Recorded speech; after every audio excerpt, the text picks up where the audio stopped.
Edino image. Moto aleki na image réalité. Moto pa kokalo na image réalité. Moto pa royame kalo na image réalité. Ata Burmani akokate. Panza Sango. Suivez www.panzasangoyacongo.com. Bonsoir Papa John. Bonsoir ma fille. Je suis ravie de vous voir ici. Oui. De savoir si vous allez bien. Tout ça va bien, ça marche. Je l'aime. Ouais. Et c'est Bimi, ils ont marché YouTube. Faut taper Juna Janana. Tout de suite c'est au Monango. Et puis ils ont Miss Girl.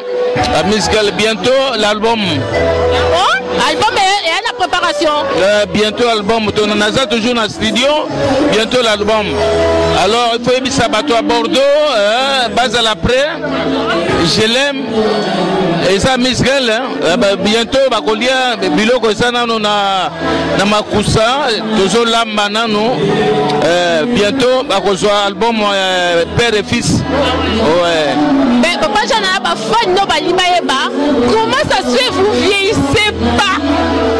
Vous restez toujours si jeune, on dirait que vous avez 20 ans. Ouais, ça c'est secret. C'est payant. Il faut m'appeler en coulisses. Mais par la grâce de Dieu, Nzambe Azosunga. Ce n'est pas un peu grâce à madame aussi? Oui, bon. Olobi est solo. Grâce à madame Fifi Fitir, top modèle, comme à côté de Juna Janana. Ouais, Azoko faire rajeunir. On continue toujours à laïlaï. En tout cas, ça me fait plaisir dans mon regardez toujours taille à 18 ans.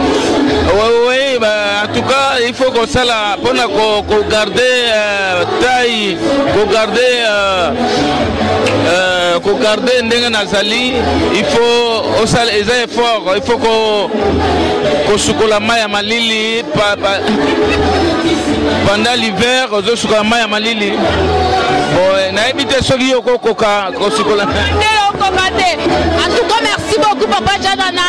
Un très bon joyeux anniversaire. Madame. Et en tout cas, gardez parce que papa est toujours beau. Donc on est beau. Ça va 18 ans. En tout cas, félicitations à toi. Merci Kandebo, Mona, c'est grâce à moi. On s'appelle ça s'appelle Makas. On a mon il a papa là, donc des couples de stars quoi. Merci.